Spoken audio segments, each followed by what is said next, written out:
Well, hi there. I'm here today with a mountain horned dragon, which is honestly one of the coolest pet lizards you could possibly get. They're so weird and really spectacular looking. I love the big spikes down their neck. I love those on green iguanas. I love them on water dragons, like the Chinese water dragon and the Australian water dragon. The thing is, most of the lizards that have these are kind of big and challenging and expensive lizards to keep. This lizard, on the other hand, is, well, not tiny, far more reasonably sized. They've got a good temperament. They're very, well, comparatively reasonable, yet they've got that rad Godzilla spikes. And then on top of that, they got a lot of other wild features. They kind of have the general body build of a frilled dragon, kind of gangly and ridiculous. And then they've got these colossal eyeballs that are somewhere between a frog and a chameleon. And in a lot of ways, honestly, these are kind of like keeping a chameleon water dragon hybrid of some sort. Crazy pet lizards. I love them, but are they the best pet reptile for you? Overall, we give the mountain horn dragon a score of 3 out of 5. And that is going to come down to our 5 categories, which are handleability, care, hardiness, availability, and upfront costs. When it comes to handleability, we give these guys a score of 4 out of 5. Except for the fact that occasionally they may bolt, especially if you get a wild-caught individual that's not used to handling. They're about as good to handle as a lizard could possibly be. They're an arboreal lizard, so they're good at hanging on, and yet they're small enough that their claws don't really hurt you. They're not very inclined to bite, and being an agamid lizard, this tail, you'd be hard-pressed to get it to come off. Wonderful. Another wonderful thing that's a little different than a lot of agamid lizards, like bearded dragons will hang out with you for a long time, like these guys will. But a bearded dragon generally needs to stay very warm, and so you can't have it out too long without it getting too cold. But these guys honestly live at right around normal house room temperature in Fahrenheit, somewhere between 75 and 85 degrees. So if you get them down closer to 70 for a while, it's not as big a deal for them as it is for an animal like a bearded dragon. Still, you don't want to handle them for excessive periods of time because it can be stressful for them, but being too cold isn't an issue. Like I mentioned a little bit with the claws, they're sizable enough that they can, you can handle them without worrying about losing them, without worrying about hurting them on accident. But they're small enough that they're not going to hurt you either, and that's pretty awesome. And generally speaking, they're very calm. They, kind of like a bearded dragon, they just like to get up high. They might climb up on top of your head, as you will see. But, in fact, like I said, they might climb on top of your head, but it's not that unpleasant of an experience, because they're not that big. Their claws are not that sharp. He's not going to bite me while he's up there, and the worst thing that can happen is probably that he'd poop on me, and being a lizard that's not excessively large, it's not an excessive day changer, and that's okay by me. When it comes to care, we give the mountain horn dragon a score of 3 out of 5. Compared to many comparable lizards, these guys actually like it pretty cool. In fact, excessive heat is one of the things that could potentially be a threat to them. So keep the enclosure not super hot. They will need a basking spot, but use a low wattage basking bulb so that it's not too warm there. In addition to a basking heat bulb, they're going to need a UV bulb, and so that is something that you'll have to replace every 6 months to a year, depending on the type that you get. And they need a large enclosure, but not excessively large, not like what you'd need for a green iguana or a Chinese water dragon or some of these other lizards that look kind of similar to the mountain horn dragon, but that are actually a lot larger and a lot more complex to take care of. There are a number of different types of enclosures that can work really well for mountain horn dragons. All glass enclosures, especially front entry enclosures like those made by Zoomed and Exoterra, can make an excellent choice for these guys, especially because the biggest weakness I see to those enclosures is that they've got plastic on the top that can melt, but Because these guys need a fairly cool basking spot, you can actually use the Zoom Ed and Exoterra lamps that actually work really well with that lid. You all done up there, buddy? And so those lamps won't get too hot, and as a result they won't melt anything. And so these guys do really well in those enclosures. Make sure that you have good ventilation through the lid though, because they do need it to kind of dry out between mistings a little bit, because you don't want it to be like swampy and stagnant in there. You'll start to grow mold and fungus. When picking that enclosure, both vertical space and horizontal space are really important. So it should be tall because these are an arboreal lizard, but it should also be long because they'll make use of that space as well. Another good option for enclosures are going to be screen enclosures, and you know, the upside to these is they're inexpensive, they're lightweight, they get good ventilation so they won't get too muggy. The downside is it's harder to maintain heat and humidity in these enclosures. So the biggest thing is going to be essentially the climate where you live. If keeping it humid enough is easy to do, then a screen enclosure might be perfect. If maintaining humidity is challenging, then a glass enclosure is probably the better option for a mountain horned dragon. Either way, these guys do need humidity to be high. And like I said, you don't want water just soaking in there, so picking the right enclosure is important.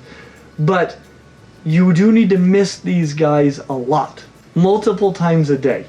And if you're using a misting bottle, that is a lot of work. I would recommend some sort of a misting system so that you don't have to be there misting them all the time, because that is one of the things that is really important for a mountain horned dragon. I mentioned that you can kill them with excessive heat. You can also kill them by dehydration pretty quickly as well. And make sure that you maintain a water bowl. Even though you're misting all the time, the water bowl might not actually be a place where they drink. They may or may not ever drink out of a water bowl, but they will soak in there. And so that's really important for them.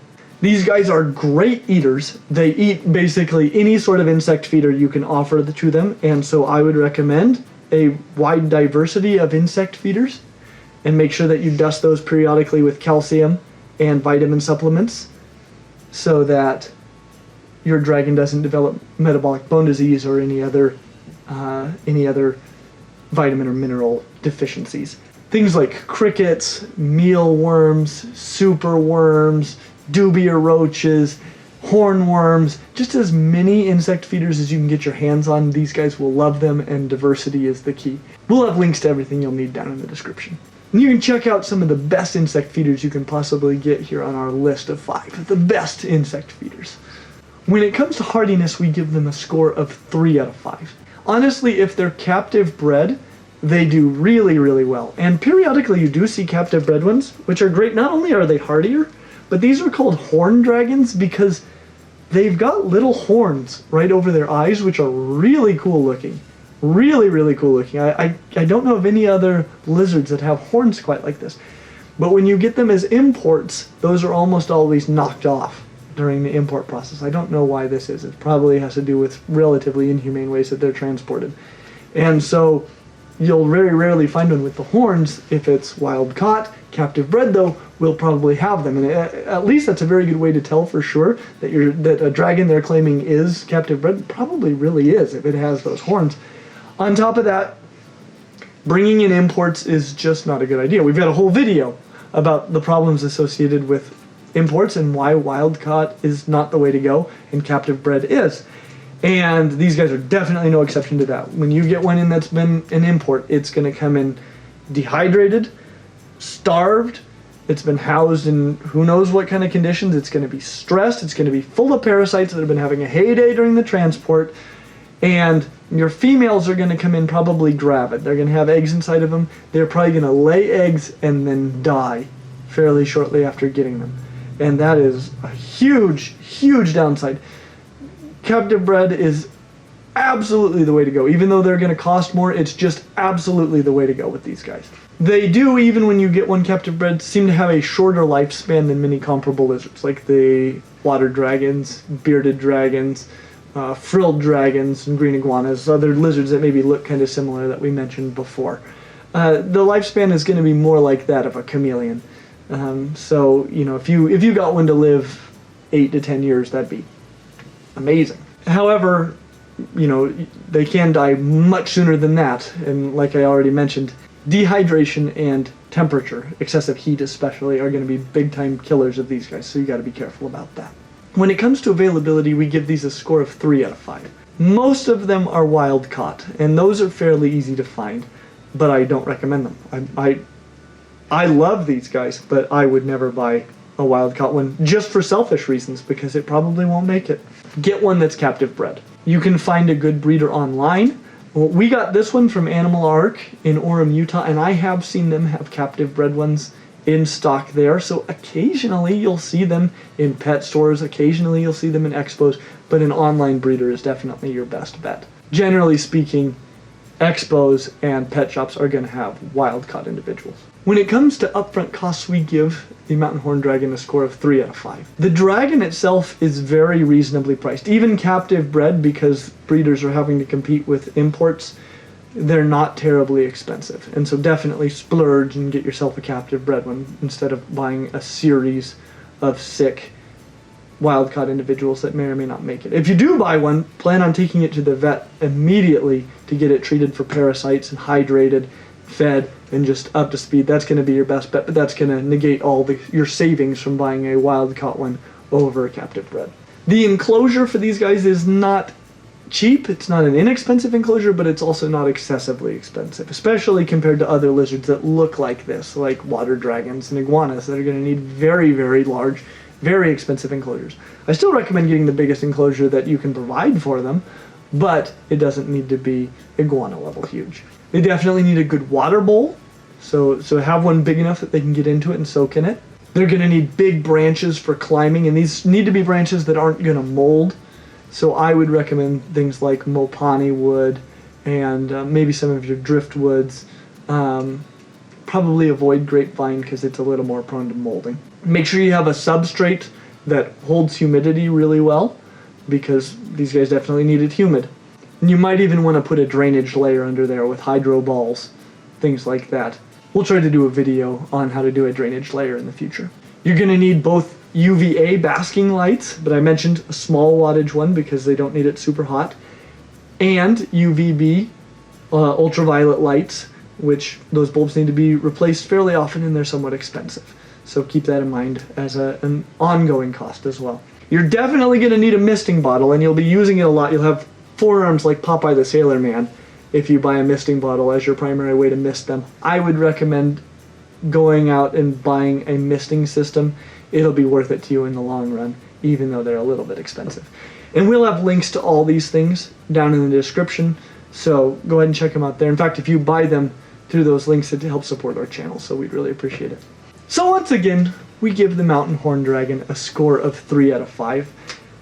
Quite frankly, as dragons, well, as lizards that look this cool, that have this sort of Godzilla look to them, with these amazing spikes that'll hang out with you as a buddy and sit on your head or your shoulder, these guys are hard to beat.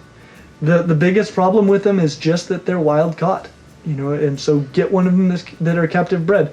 I don't know for sure because I don't think there are that many people working with them, but agamid lizards, like bearded dragons, tend to be relatively easy to breed in captivity. And so, hopefully, if popularity goes up with these guys, they will become more and more readily available captive bred. And maybe getting some captive bred babies and starting your own captive breeding program for mountain horn dragons would be the ticket for you. Yeah, I would recommend not buying wild caught at all. And if you can find a captive bred baby, hard to say you can find a lizard much better than this. As always, like and subscribe, and we hope to see you real soon. And don't forget to check out our Patreon. We sure are grateful to all of you guys. You guys are making great things happen with this channel. Neato? Neato. What a great dragon! Uh-oh. Here, we should get him. Ooh. Okay, Jason, would you come read the most recent comment on our channel? I'd love to see a video on the mountain horned dragons. Keep up the awesome videos. Smiley face by Ash Hope. All right, Ash, we heard you in advance. We knew that was coming. We knew that request was coming from you, and look what we're doing. Good. That's rad. Right then. We just finished filming this video, and Ash is like, Please do one of mountain horn dragons. All right. We'll do it, Ash, just for you. You got it? Just kind of tap him on the neck. Tappy tap. Oh my. It's okay. Don't freak out. Don't freak out. Oh crap. No, don't move. Don't move. Don't move. Don't move.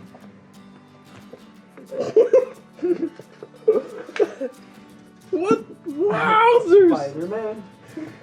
Did I get that? That was amazing! He was quite something to catch when I was at the store. Because I opened the tank and he jumped on my shoulder and then he jumped on top of a bird cage. And the bird ate him.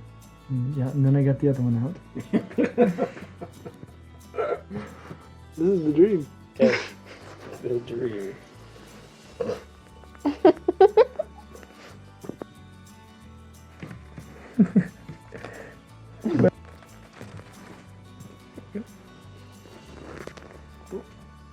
He's gonna jump. Oh, he's on the chair. Yeah, okay, that's a good spot to be.